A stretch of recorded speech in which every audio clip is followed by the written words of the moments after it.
తాకట్లో ఉన్న మీ బంగారాన్ని విడిపించి ఆ రోజు ఆన్లైన్ రేటుకి కొంటాం. Sharma gold company. నమస్తే, మీరు చూస్తున్న సుమన్ టీవీ. నేను మీ కీర్తి. నాతో పాటు ప్రముఖ ఆస్ట్రాలజర్ బ్రహ్మశ్రీ డాక్టర్ తిరుపతి మూర్తి అవధాని గారు ఉన్నారు. నమస్తే గురుగారు. ఓం శ్రీ మహాగణాధిపతయే నమః.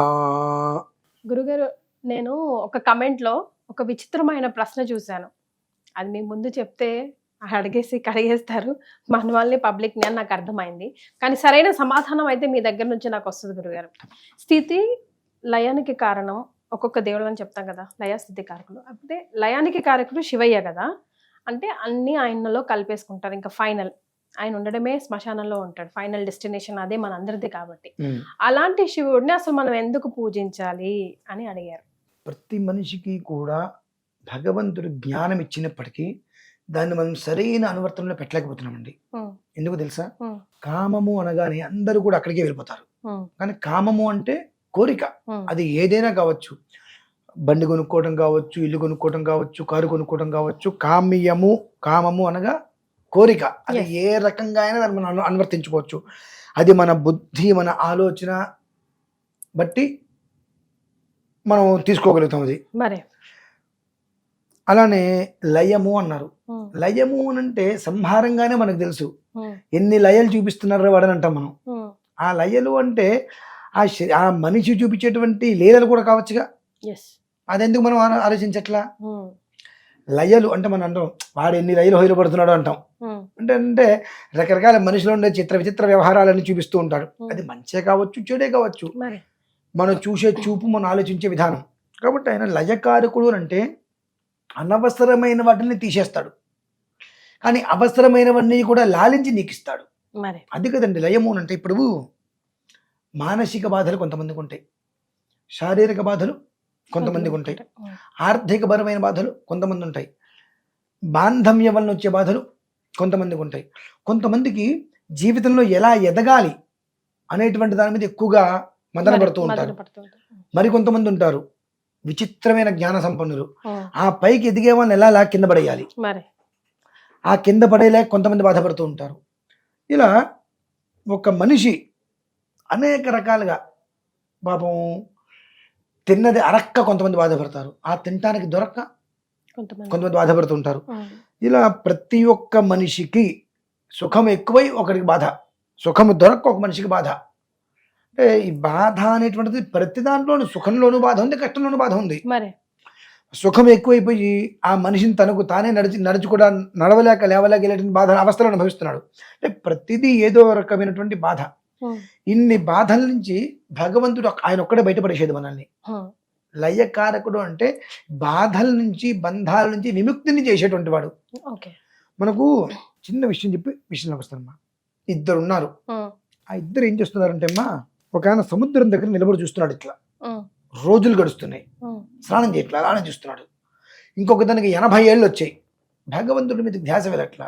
నా పోటు వాడు వచ్చి, ఏమయ్యా ఏమిటి సముద్రం దగ్గర నిలబడ్డా 2 రోజుల నుంచి చూస్తున్నా, స్నానం చేయవేంటగానే, లేదంటే సముద్రం అలలు వస్తున్నాయి బాగా, అలలు తగ్గంగానే స్నానం చేద్దాం అనుకున్నా అన్నట్ట. జన్మకి స్నానం చేయలేడుగా. ఇంకొక ఆయన, ఏమైనా నీకు 80 సంవత్సరాలు వచ్చాయి, ఇంకా ఏంటో భగవదారాధన చేసుకోవచ్చు కానీ నాకు ఒక సంసార బాధ్యతలు తీరిన తర్వాత భగవదారాధన చేస్తానంట. ఎప్పటికి తీరాలి? ఆ సంసార బాధ్యతలు అనేటువంటి నువ్వు తీర్చుకోవాలి. అవి తీరవు ఏనాటికి. నీకు 90 ఏళ్ళు వచ్చినా ఆ ఒక్క ఇది లాగుతూనే ఉంటుంది. కాబట్టి దాన్ని నువ్వు తీర్చుకోవాలి. సార్, నా పిల్లలకి చక్కటి సంతానం కలిగింది, వాళ్ళకి అనువర్తమానం, వాళ్ళ జీవితాలు వాళ్ళు అనుభవిస్తున్నారు. ఇక నేను నా శేష జీవితాన్ని భగవంతుడు మనకి జన్మిచ్చాడు, ఇంత స్థితినిచ్చాడు కాబట్టి మిగిలిన జీవితాన్ని భగవదారాధనలో గడుపుదాం. నీకు రావాలి. అది రానంతసేపు నువ్వేం చేసినా ఉపయోగం లేదు. ఈశ్వరుడు అనేటువంటి వ్యక్తికి ఎందుకు చేయాలి? శ్మశానంలోనే ఉంటాడు కదా అని అంటే, చేసినటువంటి ప్రతి పాపాన్ని దగ్ధం చేస్తూ ఉంటాడమ్మా. మనం పాపాలు తప్ప పుణ్యాలు చెయ్యం. ఆ లయం అనేటువంటిది ఏమిటి అంటే, అనవసరమైన వాటిని భస్మం చేస్తాడు.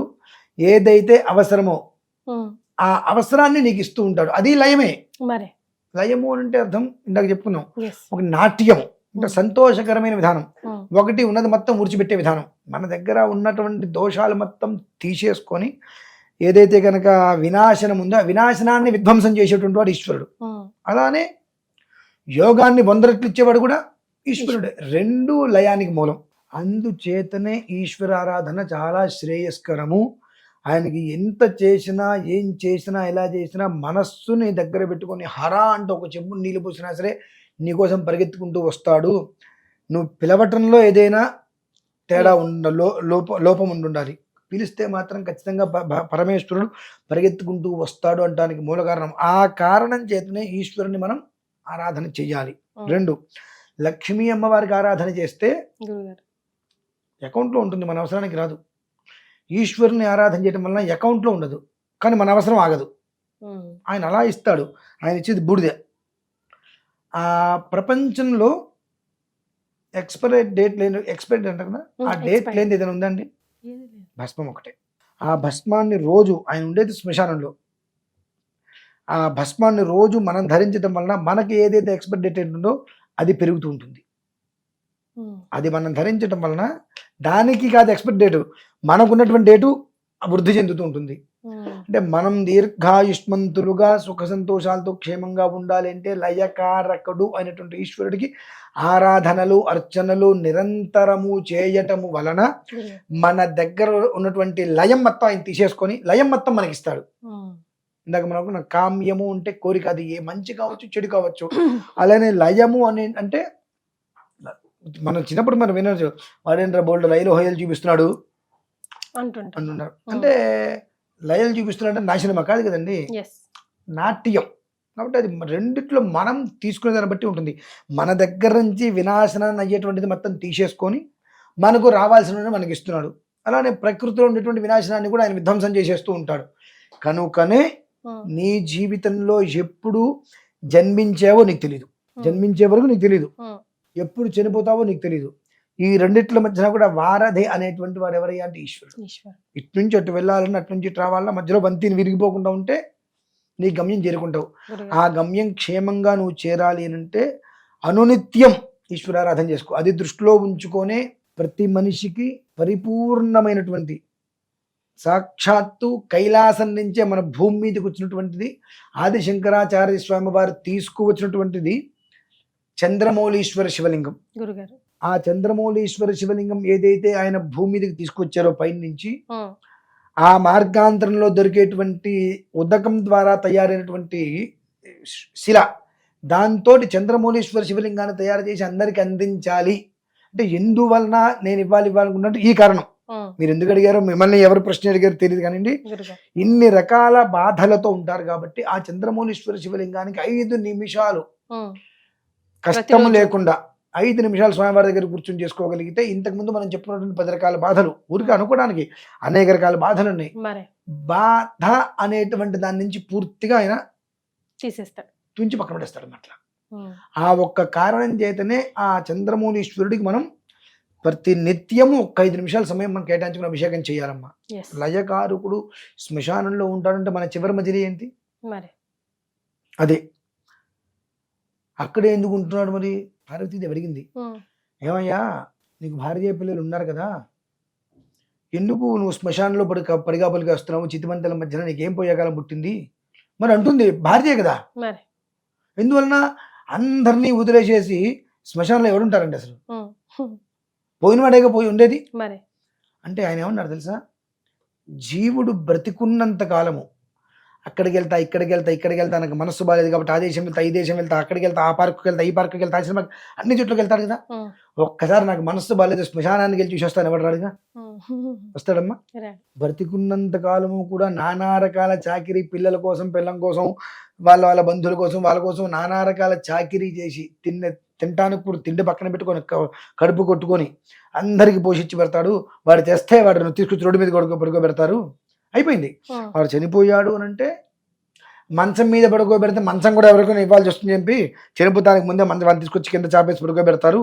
చాపపోతే పోయిందిలే అన్నట్టుగా భార్య గుమ్మం వరకు వస్తుంది, కాటి వరకు కొడుకు వస్తాడు, దహనం చేస్తాడు. కపాల మోక్షం అయిన క్షణం కొడుకు కూడా తిరిగి చూడకుండా ఇంటికి వెళ్ళిపోతాడు.